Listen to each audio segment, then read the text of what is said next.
Hi, I'm Clint Smith and this is Glenn McClellan from Holiday Homes Noosa. We're here today to raise awareness really for an issue that's come up with the new Noosa Plan. If you haven't had a look, do yourself a favour and go online and look at the website and look at what the new Noosa Town Plan has to do with short stay accommodation around Noosa. It's something that is very, very important and we're going to discuss it today in detail. As much as we know, just to we created this video to make awareness, create awareness for all the residents of Noosa. We hope it helps. So, first question is, Glenn, according to what you know, where is the council taking this new plan around short stay accommodation? So basically, what the council are looking to do is to essentially rezone certain areas of Noosa. And those two zones, if I can call them, are holiday letting friendly and non-holiday letting friendly. And basically the zones that we're talking about include the area, the zone that is holiday let friendly is from Peregian as you drive up the David Low Way, everything on the beach side, all the way up to the Noosa Junction, and then including Noosa Sound, Gympie Terrace and Hastings Street is going to be zoned as holiday let friendly. And everything on the left-hand side as you drive up that area is going to be considered holiday let not friendly, I suppose, is the best way to put it. Now those areas are quite large. Just for clarity, it includes most of Peregian Beach, most of Marcus Beach, all of Castaways Beach, most of Sunrise Beach, all of the Cooloola region behind the junction over here, most of Noosaville, all of Noosa Waters, the balance of Noosaville from Gympie Terrace all the way to the Noosa Hinterland, including Boreen Point and areas in between. Right. So it is basically the majority of Noosa is going to be rezoned into holiday not friendly. And what that means from the Noosa Council's perspective is that they're saying that not necessarily that you can't do it, but if you want to holiday let in the holiday let no-go zone, you're going to have to apply for a material change of use or a development approval, which is a costly exercise and requires one objection for it to fall over. Okay, so it's a big area. Can I ask you, what is this action in response to? Well, look, having discussed this with the council and been to some of the public forums and also been down to the council chambers to talk about the new Noosa Plan, their concerns basically seem to revolve around residential amenity, which is another way of saying residential noise, parking problems created by party houses, and obviously a focus for the Noosa Council on a lack of affordable housing in the Noosa area. The big thing that the Noosa Council is concerned about as well is that they can't really put a number on how many holiday houses are out there. They are wholly and solely focused on looking at holiday houses only, not shared houses. So shared accommodation they are fine with. That is, if you're running a house and you let out a room on Airbnb, the Noosa Council seems to be fine with that in any of the regions. Right? But what they are focused, or what they're targeting, is holiday houses. And I think the reason that they're trying to do that is they basically have no idea how many holiday houses are out there. So this is one way of sort of shaking the cage and trying to determine exactly how many holiday houses are out there. On the housing affordability issue, it's a tough one, and you would know that as a real estate agent. Like, Noosa's not really an affordable area. When we moved here in 2003 from Sydney, Noosa was incredibly expensive, and I think the affordable housing thing has probably bolted. And I think they're trying to draw a distinction between Airbnb and holiday letting and stays and home away and all these online platforms, and they're responsible for the fact that there's no affordable housing in Noosa. And I just don't think that stands the. No, it's the desire of the area, people wanting to move here for the climate and for the weather and various other things. And yes, the environmental, I think the council's done a bang-up job of protecting Noosa from an environmental perspective. I agree. It's 100%. Beautiful. It's the reason we're all here. That's how we want it. But I think it is a bit of a knee-jerk reaction to a problem that could be solved with better regulation.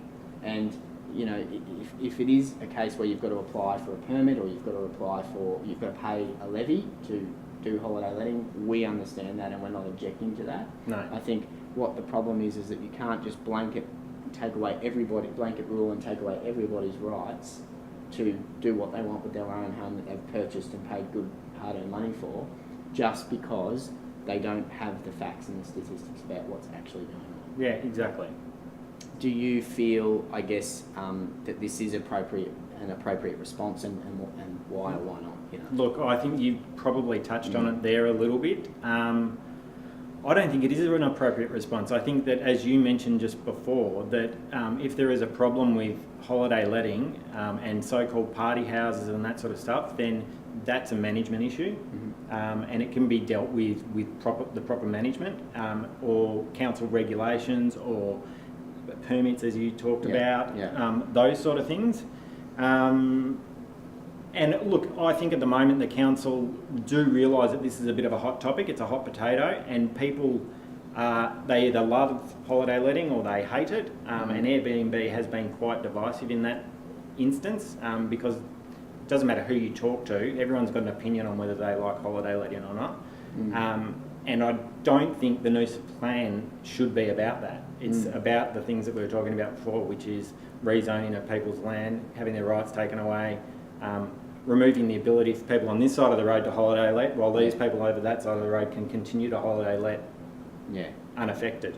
And I think the effects of that are going to be felt in both areas. So not just the areas where they think, okay, we've solved the problem, the residents that are living in this portion of the suburb can rest easy, there's no party houses, nice and quiet, there's no holiday lets. But what about the people that are actually now being smashed with that slither of space that they once enjoyed is now overrun with holiday lets, because over time people are going to only be able to buy there for holiday letting. So, well, you'd know better than I would if an investor is going to come into the real estate market to buy either a holiday house that they want to use for 10 weeks of the year and then either holiday let it or have the option to do both, that if they go into Sunrise Beach now, that is not going to be an alternative. So for anyone that owns a house in that area, you remove the investor from the market. They can always, rent the house as a permanent rental, but you look at large tracts of Sunrise Beaches, and I'm just using Sunrise as an example. Castaway is exactly the same with Marcus. But there are plenty of houses in there between sort of $1.5 and $3 and $4 million. They're not affordable housing.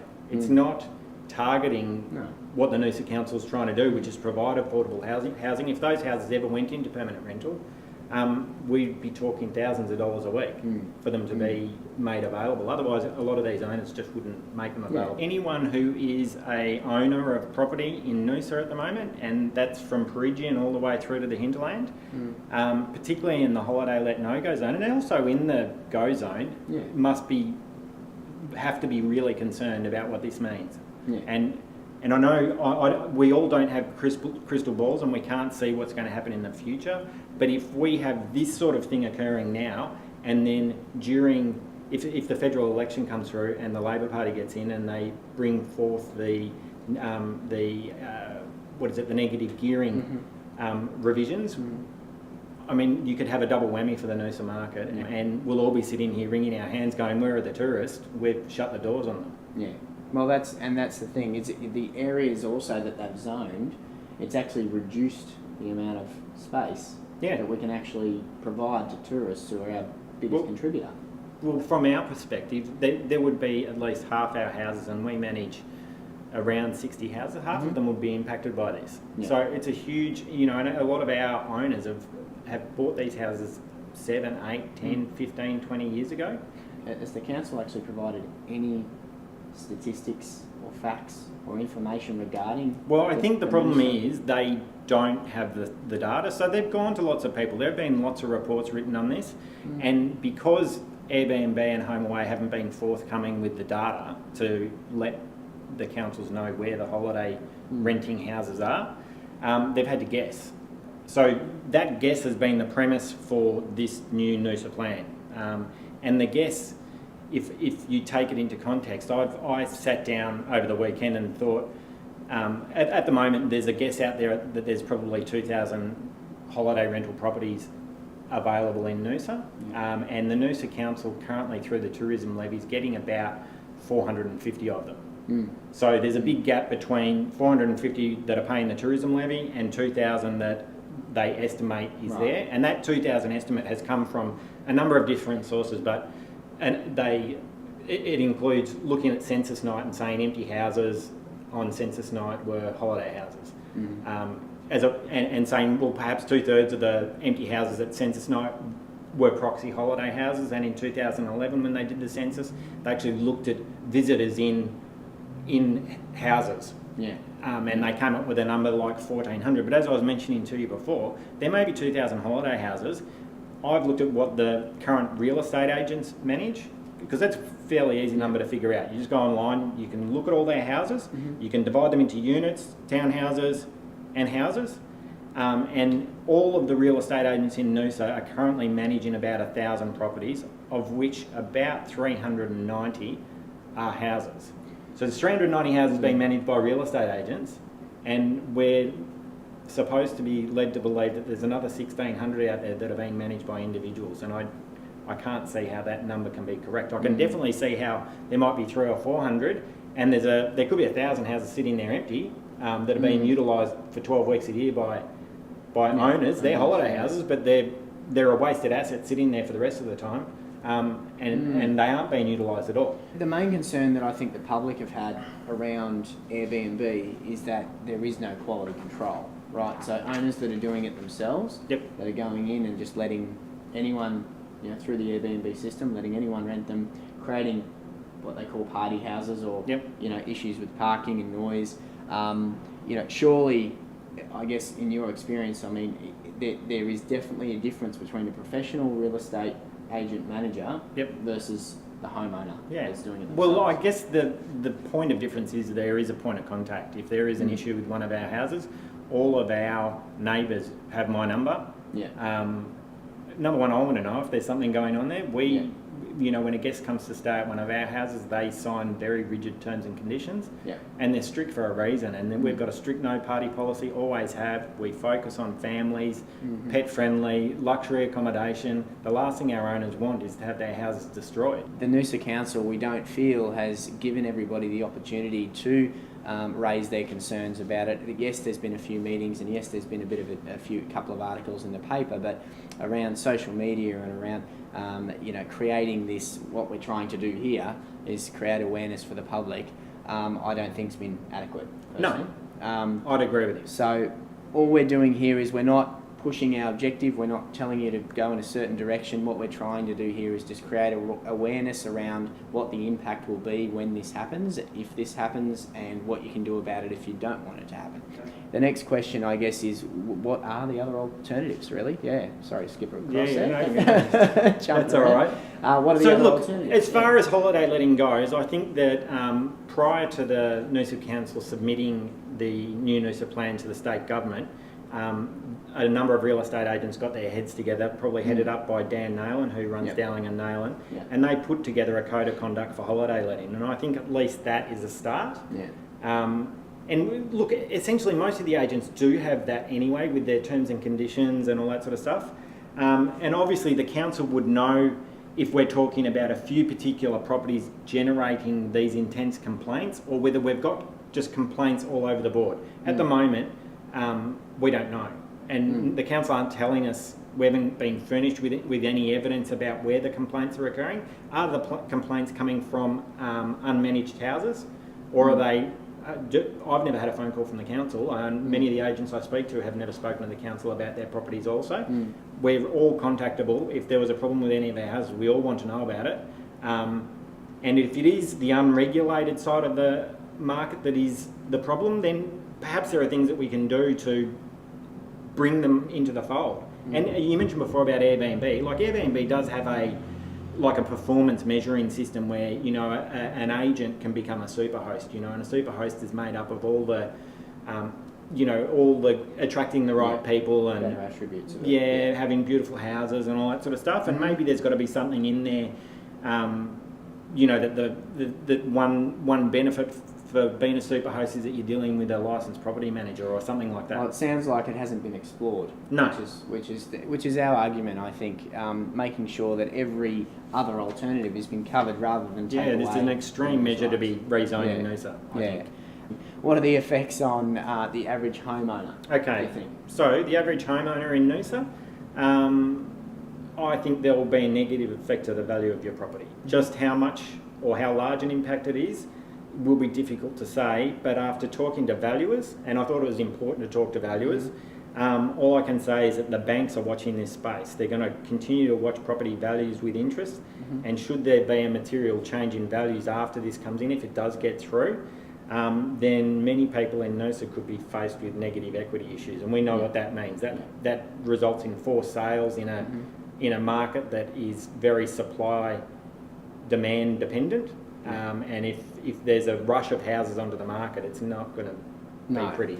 And I think the difference between holiday letting and in some properties, not all, but in some properties, the difference between a holiday letting return for 12 months versus a permanent rental, especially if the permanent rental market for that 12 months is low, is phenomenal. Yeah. It's a phenomenal difference. It could mean tens of thousands of dollars between them. It certainly could. Yeah, definitely. What's the effect to the tourists, I guess? Okay, the tourists, well, I imagine the number of properties available to the tourists to rent will drop. So at the moment, Noosa has a number of management rights and hotels and motels and that sort of stuff that provide tourist accommodation. Now, unfortunately, there is a lot of that accommodation has been sucked up as cheap rent. People are going in and permanently letting houses in complexes and removing them from the rental pool. Right. Now, so that's, which is probably fed into this dilemma that we're seeing now with Airbnb and home away and that sort of stuff, because when it comes to alternatives for families to come and stay in Noosa, they're pretty limited alternatives unless you go and start looking at houses. I've got a family with 3 kids, and whenever we go and stay in a hotel, you've got to get adjoining rooms, they've got to be together, and quite often if you go to the complexes in Noosa, that's just not available. And from a family perspective too, being able to go on holiday, rent a home, provides you with the creature comforts of home. When you've got young kids, you don't necessarily have to go out to dinner every night. You can enjoy everything that Noosa's got, but without having to go down that route. And I think if you remove that from the equation, then it will mean fewer tourists here. It's ultimately, It's true.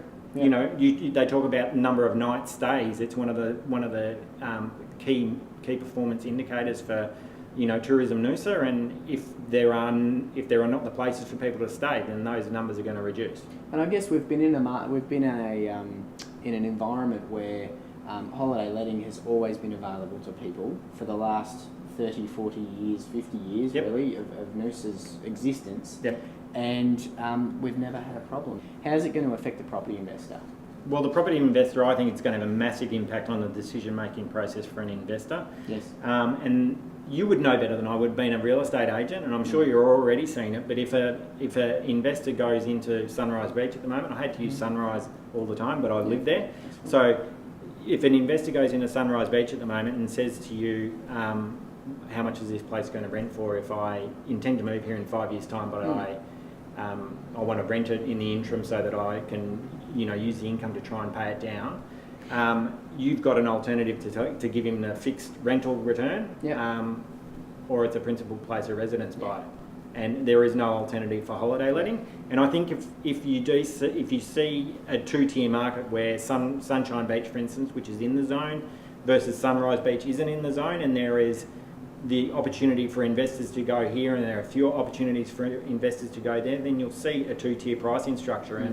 And Sunrise may not go down, but it will not perform at the same rate that Sunshine is. And the resident in Sunrise that has a $2.5 million home versus a resident in Sunshine that has a $2.5 million home, I don't think should be disadvantaged because of this. This scheme. It's got to be fair. Yeah, it doesn't seem fair and equitable, and it's almost discriminatory to the people in Sunrise. I still don't understand the fact that such a large portion of Sunshine Beach has been allowed for that. I guess, I don't know what the thinking was, maybe because of the commercial value there with the the Noosa Council has said that they tend to be getting the tourism levy from those areas, but we've already acknowledged the fact that there's a big chunk of the levy that's not being collected at the moment. I guess that's what the council's trying to find out. If there are more houses in Sunrise or Sunrise or Castaways Beach or Peregian that aren't. In order for the properties to actually get a guest stay there, Yep. they have to be advertised.